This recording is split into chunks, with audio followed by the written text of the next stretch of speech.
Bismillahirrahmanirrahim. Assalamualaikum warahmatullahi wabarakatuh. Waalaikumsalam warahmatullahi wabarakatuh. Sampurasun. Rampes. Luar biasa. Ini biasa di luar ini kita ini ke lapangan ya Pak ya. Baik para pirsawan sekalian, ngopi bareng Abah John. Kembali jumpa di podcast istimewa atau khusus pada pagi hari ini. Saya alhamdulillah bisa bersilaturahim dengan Kepala Desa Ngamplang, Bapak Sudrajat. Beliau adalah juga seorang pendidik dan selama ini beliau cukup energik untuk membangun desa. Pirsawan sekalian, kita memiliki potensi di Desa Ngamplang ini, pertanian. Nah, pertanian di sini adalah diantaranya yang dominan jagung dan umbi-umbian. Berbicara masalah umbi-umbian, sebenarnya kita ini makanan pokok kita ini umbi-umbian bro. Nah, produk politik kolonial Belanda kita sekarang makan nasi. Karena waktu itu besar-besaran masyarakat suruh tanam padi yang bagusnya untuk vodka dan whisky, ya, yang jeleknya ke Bumi Putra. Nah, kita berbicara umbi-umbian di sini terkait dengan upaya kita, termasuk upaya Desa Ngamplang menyiapkan diversifikasi pangan. Manakala bukan kita berharap nih bro, tidak mustahil besok lusa kita darurat beras. Masyarakat sudah siap. Dan ternyata alhamdulillah patut kita syukuri di Desa Ngamplang ini sejak lama memproduk umbi-umbian. Bahkan juga yang cukup spektakuler bro, umbi-umbian Ngamplang ini sekualitas umbi-umbian Cilembu yang kerap sering dibeli oleh masyarakat untuk diperjualbelikan seolah-olah itu dari Cilembu padahal Ngamplang. Nah, oleh karena itu perlulah kita angkat Ngamplang ini juga harus punya nama. Baik, saya ngobrol bareng, ngopi bareng dengan Abah John dengan Pak Sudrajat ini berkisar masalah umbi-umbian, tapi kita tos. Alhamdulillah. Bismillahirrahmanirrahim.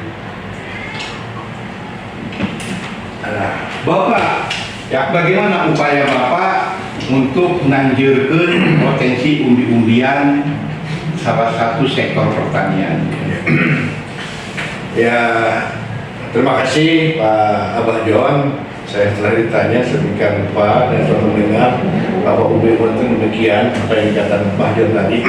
Benar sekali Pak John bahwa di daerah Ngamplang ini andalan masalah pangannya itu adalah umbi-umbian, gitu ya.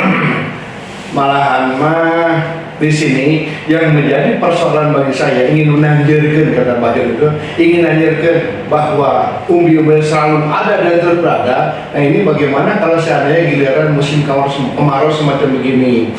Maunya saya musim kemarau itu pun coba diupayakan bagaimana caranya supaya walaupun musim kemarau tapi tetap harus ada, Berkelanjutan. seharusnya ada nggak modelnya atau caranya supaya umbi-umbian kita itu tidak habis. Contohnya sekarang musim ini di Ngamplang tidak ada umbi-umbian, termasuk ketela pohon sampe uwi nggak ada. Kenapa? Nah, itu coba digali gimana caranya supaya walaupun dalam keadaan musim kemarau tapi tetap ada. Nah, itu yang mesti ya, saya tuh punya pikiran sampai ke sana gitu ya. Jadi jangan sampai terus begini, begitu musim kemarau panjang begini nggak ada tuh makanan gitu. Mereka yang cari dari Cilembu, orang Cilembu datang kemari dia untuk dijual kemana, untuk dipasarkan keluar atas nama apa? Atas nama Cilembu, padahal dia tuh beli dari sini gitu. Nah, itu berarti ini juga keprihatinan Pak Sudrajat ini, Kepala Desa Ngamplang ini, mohon dengan hormat dari institusi Dinas Pertanian. Di institusi Dinas Pertanian ada penyuluh pertanian bro. Di situ juga ada tenaga peneliti. Ya. Bagaimana dalam kondisi kemarau panjang umbi-umbian bisa terus ditanam. Nah, ini juga mungkin Bapak berharap kepada Dinas Pertanian. Selain itu apa lagi Bapak? Nah, di samping itu pemasaran udah oke, ya. Pemasaran oke. Oke, sudah. Itu masalah umbi-umbian. Terus masalah singkong kadang-kadang hampir 1.000 per kilo. Saya prihatin. Jatuh kan ya? Jatuh kemarin itu. Seharusnya itu lebih ini lagi. Kenapa? Nanamnya aja 6 bulan kok singkong itu 6 bulan sampai 8 bulan cukup baru diambil gitu. Nah, kenapa sampai harga jatuh itu Bapak? Nah, harga jatuh kenapa? Di pasaran kemarin itu katanya datang dari Jawa. Saya tanya ke orang-orang di pasar, Pak banyak. Sekarang dari Jawa juga ada. Dari Jampang Kulon saja itu sampai ke kemarin tadi. Sukabumi, Jampang Kulon itu pangkulannya itu pasti si abang siapa namanya? Yang ngomong sama saya. Jadi kita kelibas sih Pak ya? Ya kelibas. Jadi banyak lah kemarin itu. Kita kira-kira solusinya gimana supaya produk pertanian kita nggak kelibas Bapak? Nah ini yang menjadi masalah bagi kita itu. Bagaimana cara menyetopnya orang-orang luar sampai datang ke Garut gitu. Jangan sampai diisi sama orang lain. Apalagi ini ya mending sih dari Sukabumi gitu ya, Jampang Kulon nggak apa-apa. Tapi kalau ada orang-orang Jawa juga ke sini itu rasanya juga berbeda. Kita lebih bagus kualitasnya. Lebih berkualitas kita daripada dibanding dengan orang-orang Jawa. Nah ini juga begini, ya kita menghimbau kepada konsumen, ya berbelanjalah ke warung tetangga. Kalau mahal sedikit, sedekah bro. Ya, jangan sampai kita belanja ke mall, belanja ke toko-toko modern, itu cash and carry. Ke warung tetangga, kadang-kadang kita bisa nganjuk kan Pak ya. Nawar sahabakna. Nah, ai kabatur grosor. Nah, belanja ke warung tetangga ini untuk menanjurkan perekonomian desa. Apalagi kita tahu bahwa produk kita ini berkualitas. Nah, itu mungkin permasalahan. Lagi-lagi di sini perlu dari Dinas Perdagangan dan UMKM terjun langsung ke lapangan. Bagaimana untuk mengatasi pola pemasaran. Itu tadi masalah umbi-umbian penelitinya dari ranah Dinas Pertanian Pak. Betul. Nah sekarang untuk pemasaran, ini kepala desa lu bilang nih bagaimana nih, bingung saya kasihan sama masyarakat. Tolonglah Dinas Perdagangan UMKM terjun langsung ke lapangan, bagaimana mengupayakan supaya produk masyarakat yang berkualitas ini nggak kelibas dari luar. Sebuah orang berhak untuk berdagang, oke, tapi diutamakan dulu lokal Pak. Lokal. Baik Pak, ini tadi kembali ke umbi-umbian lagi. Perkiraan satu kali panen berapa ton itu Pak? Nah, tergantung luasnya lah, Bro. Iya. Kalau seandainya luasnya 1 hektar bagaimana gitu, ya itu mungkin lebih banyak lagi penghasilannya. Tapi kalau seandainya di sini kan kebanyakan ya paling banter itu yang 100 tumbak. 100 tumbak. Itu pemilikan lahan kecil Pak ya? Ya, pemilikan kecil gitu.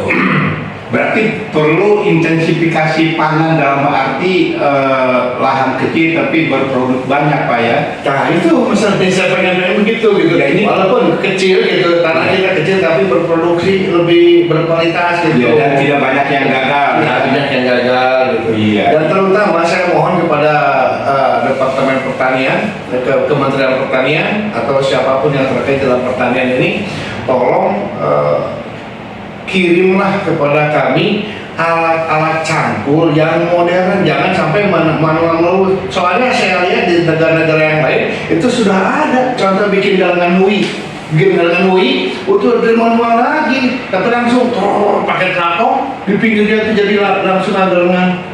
Begitu, jadi di sini belum pernah ada, tapi saya lihat di YouTube apa di ini sudah ada. Nah, jadi tolong kepada Kementerian Pertanian yang baru mungkin. Iya, karena yang lama di KPK sekarang Pak. Nah itu. Tolong pikirkanlah itu ya. Petani jangan sampai memakai masih pacul keneh malah ketinggalan zaman sekarang mah. Sudah saya lihat tuh Pak, kayak pasar modern lah. Gitu. Di sini belum pernah ada. Ya itu, jadi kita mohon kepada Kementerian Pertanian dan insya Allah menterinya juga barangkali dalam waktu sekarang akan dilantik Presiden. Tolonglah mekanisasi pertanian di desa Ngamplang, Kecamatan Cilawu. Karena selama ini masyarakat dengan manual, kadang-kala pas dikit tuh pas nanti resort, potong, hanya Pak ya.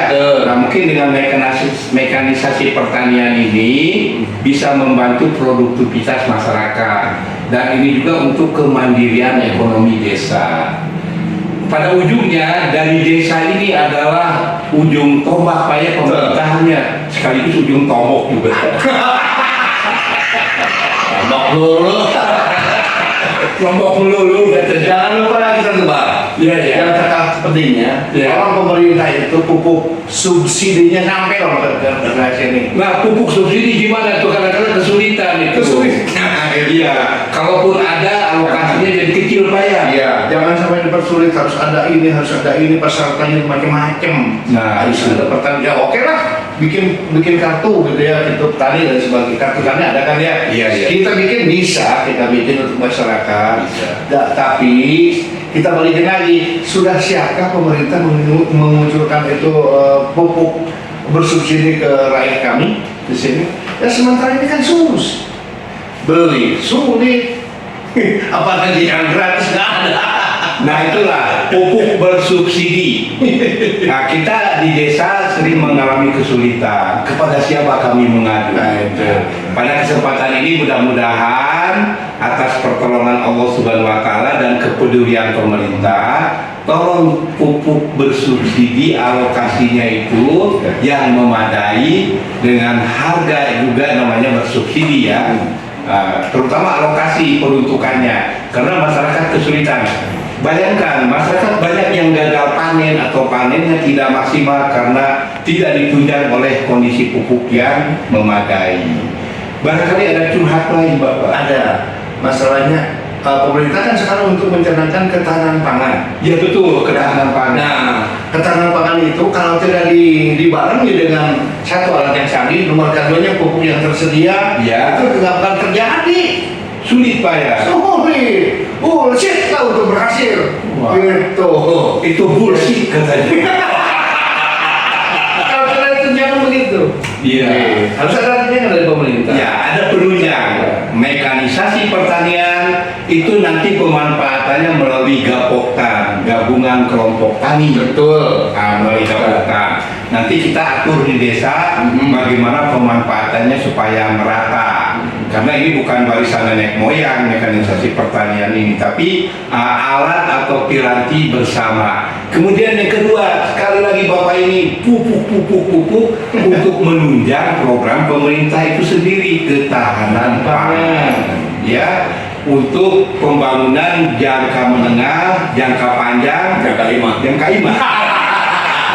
Itulah para pirsawan sekalian, untuk mengakhiri bincang-bincang singkat dan padat ini, kesimpulan Bapak sekaligus harapan berbicara masalah umbi-umbian, masalah potensi, masalah tadi curhatnya luar biasa Pak. Jadi kita curhat bukan kakak bobo saja, tapi kakak pemerintah juga perlu. Mangga silakan.